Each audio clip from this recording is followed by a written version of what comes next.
Bom dia a todos e todas. Nesta manhã eu quero conversar sobre um dos pontos mais contestados da teologia reformada, que é a expiação limitada. Para tanto, quero fazer uso de alguns versículos da Bíblia Sagrada. Entre tantos, eu escolhi alguns, tantos que tratam deste tema. Gostaria de ler com vocês Gálatas capítulo 1, versículo 13 e versículo 4. A todos vós, graça e paz da parte de Deus nosso Pai e do Senhor Jesus Cristo, que se entregou voluntariamente pelos nossos pecados, a fim de resgatar deste atual e perverso sistema mundial, segundo a vontade de nosso Deus e Pai. Então, olha só. A todos vós, graça e paz da parte de Deus nosso Pai e Senhor Jesus Cristo, que se entregou voluntariamente pelos nossos pecados, então, pelos pecados da igreja. Ele não diz que se entregou pelos pecados de toda a humanidade, mas pelos pecados da igreja. 2 Coríntios capítulo 5, versículo 21. 2 Coríntios capítulo 5, versículo 21, tem também alguns versículos aqui. 2 Coríntios 5, 21 também fala mais ou menos aquilo que tenho falado. Olha só. Deus fez daquele que não tinha pecado algum a oferta por todos os nossos pecados, a fim de que nele nos tornássemos justiça de Deus. Novamente, São Paulo está falando para a igreja. Tá? 1 Pedro 3,18. Vamos lá para 1 Pedro capítulo 3. Antes vamos ler Tito. Tito 2,14. Ele que se entregou a si mesmo por nós, para nos remir de toda maldade e purificar para si um povo todo seu, consagrado às boas obras. Um povo, não todo o mundo, não toda a humanidade, um povo. Agora vamos para 1 Pedro 3,18. 1 Pedro capítulo 3, versículo 18. Pois Cristo também foi sacrificado uma única vez por nossos pecados, o justo pelos injustos, com o propósito de conduzir-nos a Deus, morto de fato na carne, mas vivificado no Espírito, pelos nossos pecados, pelos pecados do povo eleito, pelos pecados de sua noiva, pelos pecados de sua igreja, certo? Com isso eu não estou dizendo que a expiação mediante o sangue de Cristo não tem poder, não teria poder para purificar os pecados de toda a humanidade. De todos os que já nasceram, que estão nascendo e que vão nascer. Tem poder sim. No entanto, Deus escolheu, elegeu, tá? Antes da fundação do mundo, aqueles que viriam, aqueles que seriam seus, aqueles que o sangue de Cristo purificaria de todo o pecado. Ou seja, a sua igreja, ou seja, a sua noiva. Certo? Eu quero ler Lucas capítulo 19, versículo 10. Vamos achar Lucas aqui, 19, versículo 10. Evangelho de São Lucas, o discípulo do apóstolo Paulo. São Lucas capítulo 19, versículo 10. Que diz assim: Porquanto o Filho do Homem veio buscar e salvar o que estava perdido. Se nós lermos aqui o contexto, nós vamos ver que esse texto se refere à salvação de Zaqueu, o publicano, tá? O judeu, tá?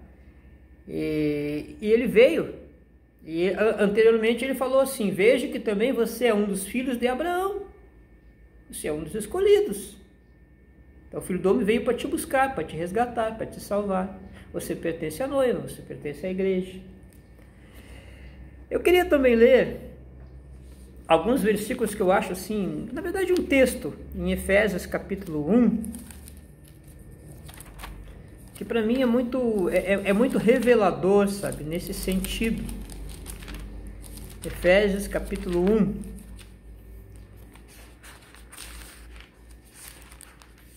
Carta de São Paulo à igreja de Éfeso, capítulo 1, é uma carta secular, também ela circulou entre as igrejas da Ásia Menor. Efésios capítulo 1 diz assim, a partir do versículo 3: Bendito seja o Deus e Pai de nosso Senhor Jesus Cristo, que nos abençoou com todas as bênçãos espirituais nas regiões celestiais em Cristo. Aqui a gente está falando da eleição, obviamente, mas olha só, está falando da igreja. Porquanto Deus nos escolheu nele, escolheu a igreja, antes da criação do mundo, para sermos santos e irrepreensíveis em sua presença. E em seu amor nos predestinou para sermos adotados como filho. Ele não disse que Deus predestinou todo mundo para ser adotado como filho? Se Deus tivesse predestinado todos para serem adotados como filho, não teria por que ter escrito está escrito lá em Mateus que o caminho largo conduz à perdição. Teria por quê? Muitos entram e passam e vão por esse caminho largo e vão, obviamente, para o inferno. Mas como é que um escolhido e um predestinado vai para o inferno? Para sermos adotados como filhos por intermédio de Jesus Cristo, segundo a benevolência da sua vontade, para o louvor da sua gloriosa graça, a qual nos outorgou gratuitamente no amado. Nele, a igreja, aqui, Ásia Menor toda, a igreja da Ásia Menor, nele temos a redenção, o perdão dos nossos pecados pelo seu sangue, segundo as riquezas da graça de Deus. Segundo as riquezas da graça de Deus. Você vai ver lá em Efésios que a salvação é pela graça, não é? É um dom que Deus dá, né? Enfim. E que ele fez derramar sobre nós com toda a sabedoria e entendimento. Tá? E que ele fez derramar sobre nós com toda a sabedoria e entendimento e nos revelou o mistério da sua vontade, de acordo com o seu propósito,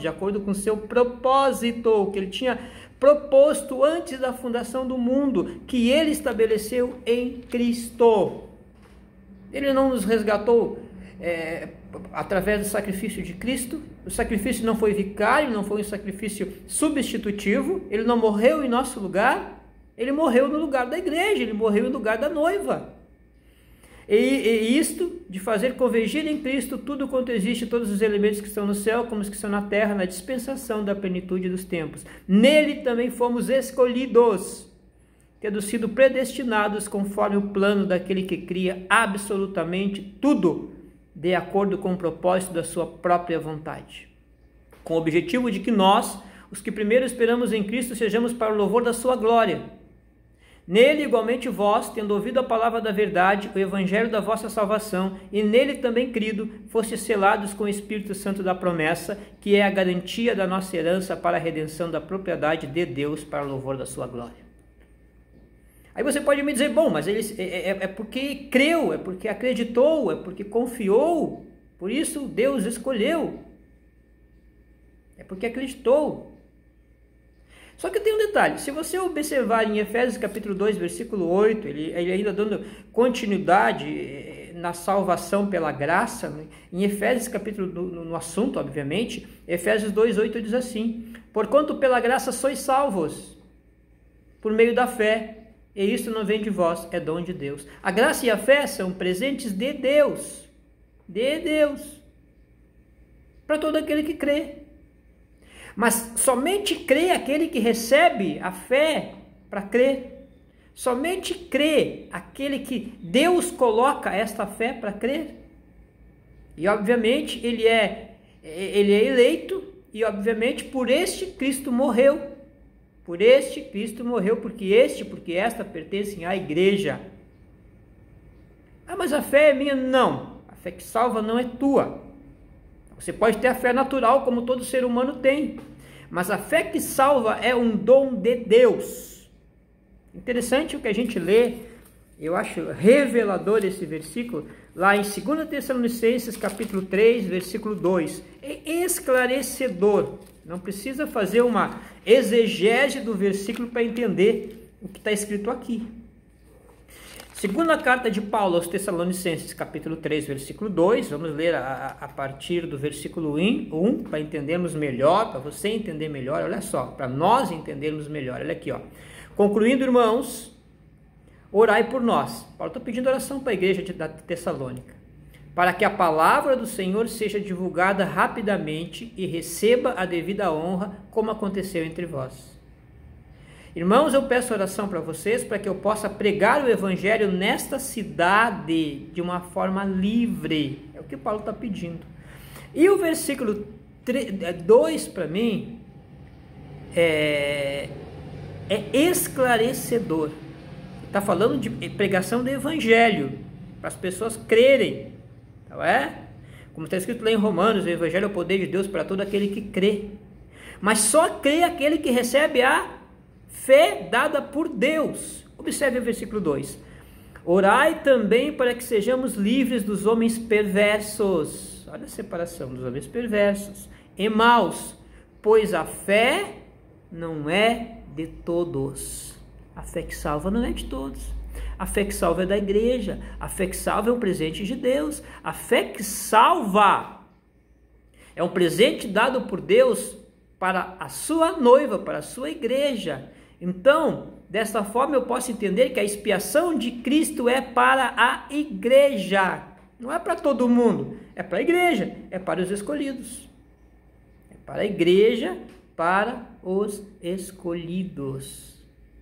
E eu acho esclarecedor também o que está escrito em São João capítulo 6. São João, nós temos um capítulo todo de São João, que são 71 versículos, que deixam claro para nós, sabe, que Deus escolheu alguns e o sangue de Cristo expiou estes. Deus escolheu alguns e o sangue de Cristo expiou estes a quem Deus escolheu. Vamos ver alguns versículos de capítulo 6 de São João. Olha aqui, ó.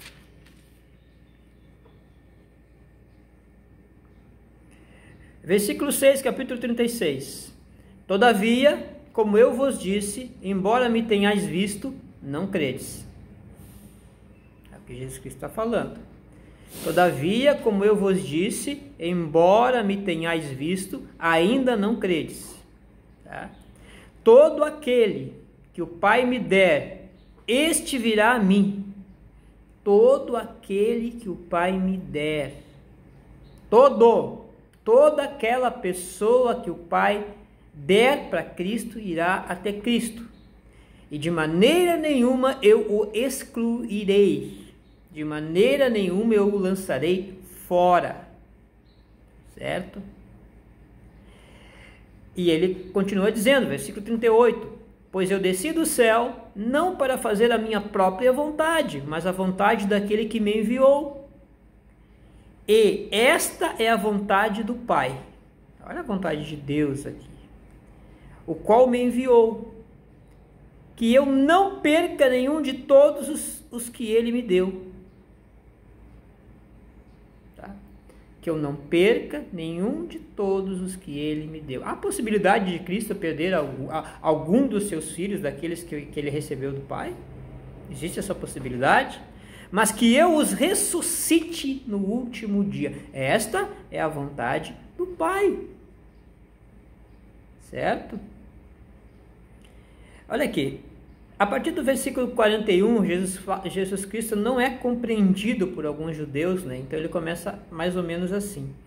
Então os judeus começaram a se queixar dele porque disseram, eu sou o pão que desceu do céu. E comentavam, não é este o Jesus, o filho de José, cujo pai e a mãe nós conhecemos? Como pôde então ele dizer, eu desci do céu? Por essa razão, Jesus assim respondeu, não murmureis entre vós. Ninguém pode vir a mim a menos que o Pai. Ninguém pode.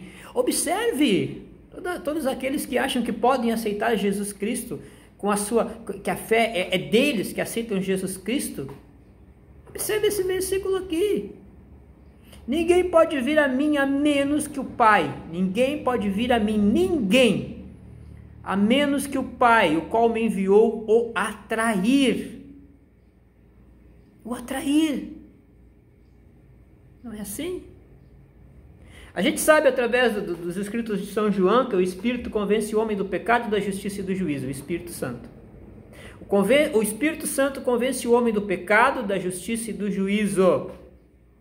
E alguns acreditam que o homem pode resistir a esse convencimento do Espírito Santo. Quer dizer, o homem colocado numa posição acima de Deus.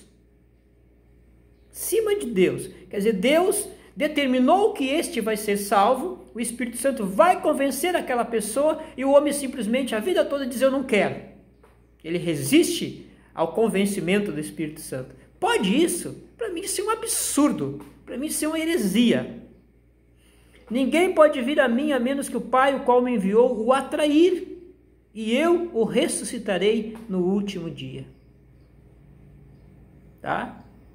Eu o ressuscitarei no último dia. Certo? São os versículos de João, capítulo 6, versículo 36. Já lá no versículo 65, diz assim, ó. E continuou: é por isso que eu vos tenho dito que ninguém pode vir a mim, a não ser que isto lhe seja concedido por meu Pai. Esclarecedor também. Você foi até Jesus Cristo, você diz: eu aceitei Jesus Cristo, mas você foi até Jesus Cristo porque Ele te deu essa porção de fé que salva. Ele te escolheu antes da fundação do mundo, meu querido e minha querida. Não foi porque você quis, tá? Não foi porque você quis. Segundo o teu livre-arbítrio, de repente, o livre-arbítrio para mim é sem chance. Bom, existe um árbitro, que é Deus. Eu posso ter livre vontade, mas livre-arbítrio não. Ok? Ele, tá? Ele é que concede, o Pai concede os seus, e Ele concedeu os seus ao Filho antes da fundação do mundo. Antes da fundação do mundo.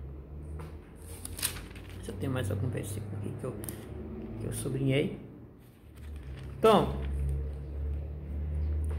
Jesus Cristo morreu para expiar os pecados da igreja. Não estou falando deste sangue não poder expiar os pecados de toda a humanidade, como já falei antes. Mas eu estou dizendo que ele veio para morrer pela sua noiva, pela sua igreja. E esse ponto, essa doutrina tão contestada por alguns que não entendem, às vezes, nada de teologia reformada, é muito bíblica. Talvez muito mais bíblica que você pense. E tem muitos versículos bíblicos que amparam esse pensamento, essa doutrina. Eu particularmente acredito de coração. Tá? Só para você, novamente, para reforçar o que eu estou falando, vamos ver lá em Romanos, porque os 5 pontos da reforma, os 5 pontos calvinistas, eles, na verdade, um completa o outro. Não adianta eu entender isso. Eu sou um reformado de 4 pontos, eu sou um reformado de 3 pontos, eu sou um reformado de 2 pontos. Não existe isso. Se você é reformado, você consequentemente é reformado de 5 pontos, porque um chama o outro, um puxa o outro. E aqui em Romanos capítulo 8, versículo 28, diz assim, ó: estamos certos de que Deus age em todas as coisas ao fim de beneficiar todos os que o amam, os que foram chamados conforme o seu plano. Os que foram chamados conforme o seu plano, não é? Porquanto aqueles que antecipadamente conheceu, também os predestinou para serem semelhantes à imagem do seu Filho, a fim de que ele seja o primogênito entre muitos irmãos. E aos que predestinou, a estes também chamou. E aos que chamou, a estes igualmente justificou. E aos que justificou, a estes também glorificou. Vamos ler novamente. Estamos certos de que Deus age em todas as coisas com o fim de beneficiar todos os que o amam, dos que foram chamados conforme o seu plano. Tudo planejado antes da fundação do mundo. Porquanto aquele que antecipadamente conheceu, Deus está dizendo, também os predestinou, obviamente pela boca do apóstolo Paulo, para serem semelhantes à imagem do seu Filho, a fim de que ele seja o primogênito entre muitos irmãos. E aos que predestinou, a estes também chamou. E aos que chamou, a estes igualmente justificou. E aos que justificou, a estes também glorificou. Que Deus abençoe a tua vida. Concordando ou não, acreditando ou não, tá? Se você foi escolhido por Deus para fazer parte da noiva, o sangue do Filho dele expiou todos os teus pecados. Bom? Acreditando ou não. E eu tenho isso como um grande privilégio para mim. Eu falo muitas vezes aqui na nossa paróquia que eu mesmo talvez eu não teria me escolhido, mas ele me escolheu. Ele me escolheu. Apesar de todas as minhas dificuldades, meus pecados, minhas falhas, ele me escolheu. Ele me escolheu, me deu ministério pastoral, me abençoou, me deu uma família abençoada. Meu Deus, ele fez tudo isso por mim. E já estava determinado antes da fundação do mundo. Que fantástico isso. Que fantástico. Que Deus abençoe a tua vida. Te dê uma semana, um final de semana aí que está prestes a vir, excelente. Entenda isso. Se você aceitou Jesus, se você entregou o teu coração para Jesus, foi porque Ele te escolheu.